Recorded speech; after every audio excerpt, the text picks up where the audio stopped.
Hello, I'm Tim Beggins, president of Elk Trading Company. In today's the midweek natural gas report, here we are with natural gas prices down again, currently trading at 361.80, down 3.7 cents or 1.01%.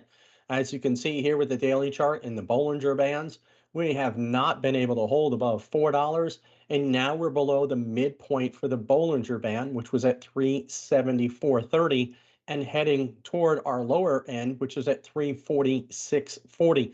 The July contract expires on Thursday. That's tomorrow. This is for August right here. So we've switched out from July over to August. As you can see, this isn't really doing much. We're again looking back. This is support here, right down around 351.80 right now. And we'll see if the hot weather continues going forward as we move into July.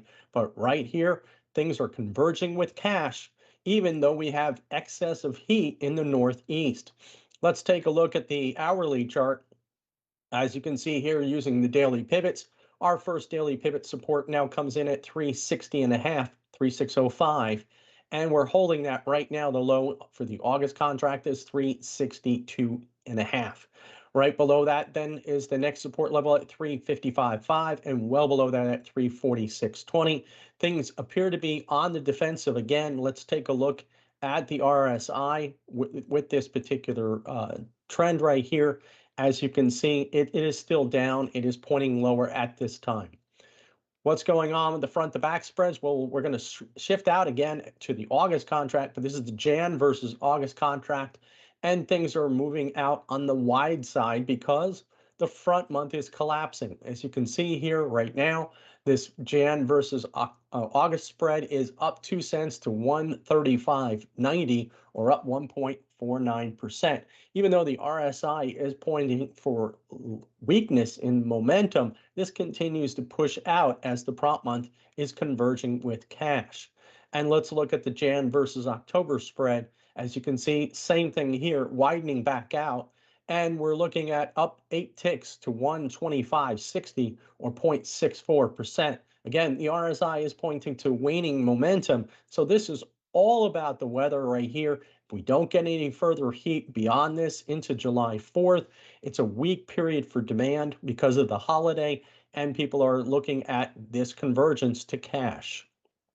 And let's look at the heat risk. As you can see for today, really quite bad, all the way from St. Louis, all the way back to Washington, D.C., including New York City.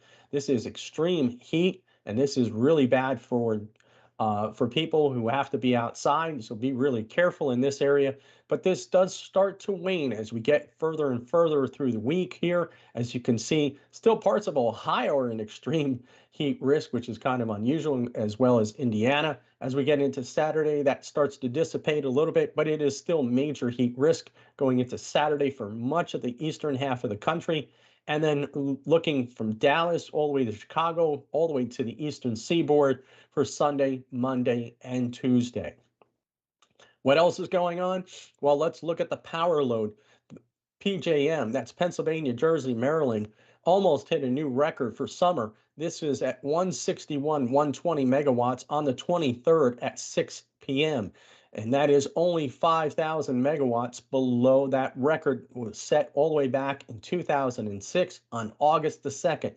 This is unusual because the peak period for summer load in PJM is at the end of July into August. So here we are at the end of June. We're a full month ahead. And here's the 8 to 14-day temperature outlook. As you can see, there is still above normal temperatures in the Pacific Northwest and across the Southeast, but we do get some near normal temperatures in the area that we've had some extreme heat risk. And look what happened. We have our first Atlantic storm, Andrea. She only showed up and then disappeared from the dance, and she's moving out to the east. Right now, she is now just the last warning here for this particular storm. It is a post-tropical cyclone.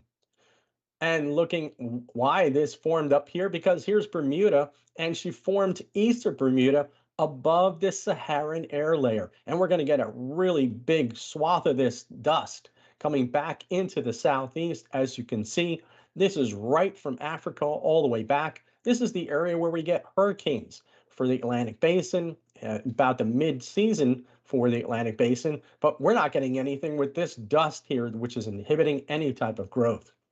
As you can see, there's no risk here for the next 7 days. And that puts us into right now, week 3, no cyclone development either. That puts us into mid-July. But what else is happening? We've got some more earthquakes out in the Delaware Basin on the Texas side.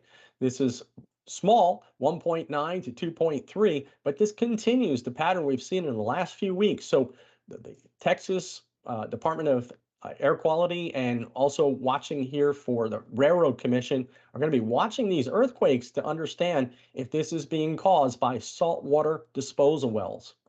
Let's take a look at our stocks. Right now, this is the same 7 stocks we have. This is the oil and gas E&P sector between $2 and $10 billion on market cap and a short float over 10%. They're down, unfortunately, because, well, we had no war. Everything just is in the red today. With 1 week performance, though, we do still have some positives here. They were in the natural gas sector, which was CNX up 2.1% and CRK, Comstock Resources, up 0.73%. But those that are oil-based, Murphy, Northern Oil and Gas, Civitas, Magnolia, and Apache are all way down. The worst one here, Apache, down 13%. So again, recapping here, the July natural gas contract is coming off the board tomorrow. We will have the August contract, and currently right now, the August contract is trading at 361.80, down 3.7 cents or 1.01%. Let us know your thoughts in the comment section below. Please hit that like and subscribe button. Thanks for listening. We'll see you soon.